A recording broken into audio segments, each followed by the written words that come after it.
Boa tarde, Diário de Pernambuco. Eu sou a apresentadora Letícia Gabriele e hoje eu vou entrevistar o maior poeta brasileiro, Machado de Assis. Boa tarde, é uma honra ter o senhor aqui conosco. Boa tarde, Letícia. Então, podemos dar início à nossa entrevista? Com certeza, Letícia, é uma honra poder contar minha história para você. Então me conte um pouco da sua história. Para eu contar minha história a vocês, vamos ter que voltar um pouco no tempo. Lá em meados de 1839, na cidade do Rio de Janeiro, foi onde eu nasci.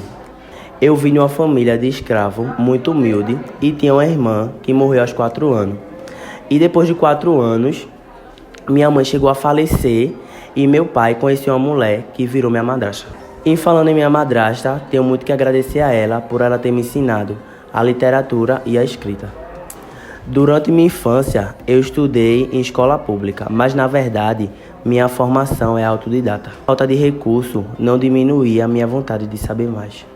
Em um dos meus trabalhos, aprendi a ler e a traduzir francês, e perto dos 70, aprendi a ler grego. Com 16 anos, me juntei com um grupo de escritores na livraria do Rio de Janeiro, onde publiquei meu primeiro poema, Um Anjo. E depois disso, nunca mais parei. Era o que eu amava fazer e isso durou até o último dia da minha vida. Foi muito interessante saber um pouco da sua infância, mas agora pode nos contar mais um pouco das suas obras? Certo, meu livro mais famoso, sem sombra de dúvidas, são Memórias Póstumas de Brás Cubas. Em 1888, recebi um título oficial de Ordem da Rosa. A essa altura, me tornei um escritor muito famoso. Além de poesias, peças de teatros e contos, eu também escrevia crônicas. Me tornei um homem bem-sucedido, apesar de sofrer vários preconceitos por ser preto, gago e ter epilepsia. Em 20 de julho de 96, fundei a Academia de Letras Brasileira. Obrigada pelas suas palavras.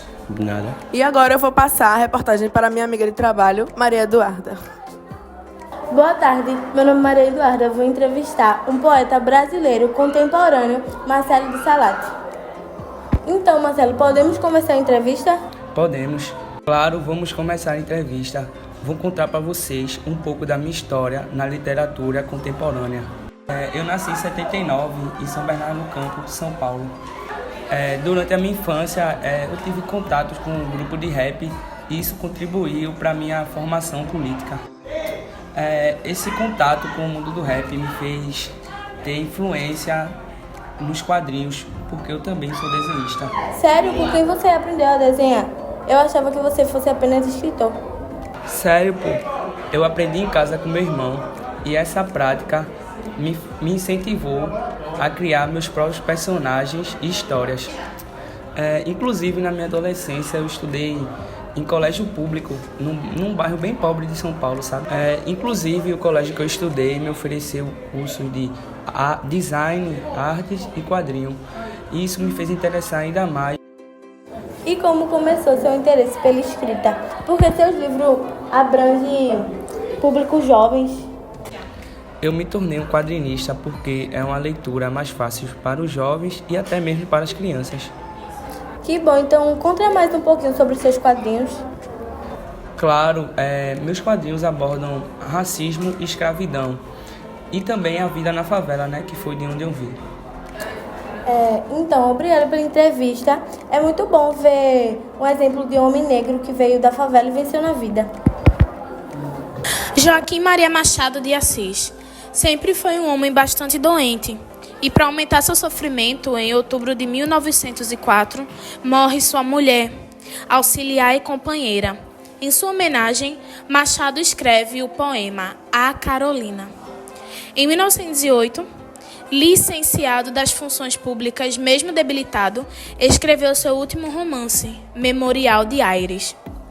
Participou do projeto de criação da Academia Brasileira de Letras, sendo eleito seu presidente em 28 de janeiro de 1897, cargo ocupado por mais de 10 anos.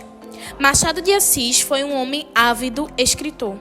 Produziu diversas obras, dentre romances, peças de teatro, poesias, sonetos, contos, crônicas, críticas e traduções.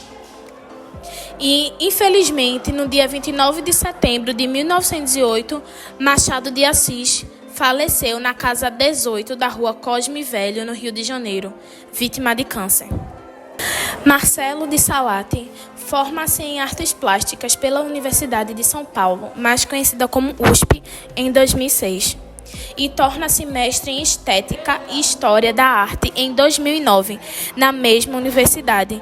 Sua dissertação de mestrado versa sobre a arte afro-brasileira nas exposições do artista Emanuel Araújo. A primeira publicação independente de Marcelo ocorre em Noite e Luz, em 2008. Este livro reúne 6 histórias que se passam em um bairro urbano de classe baixa. Lá fica a boate que dá o nome ao livro. As histórias retratam os problemas do cotidiano urbano, como o desemprego, as relações interpessoais e o medo. Os desenhos apresentam traços um pouco distintos de história para história, mas uma característica comum entre eles é o uso de signos da cidade grande, como prédios e os movimentos intensos das pessoas.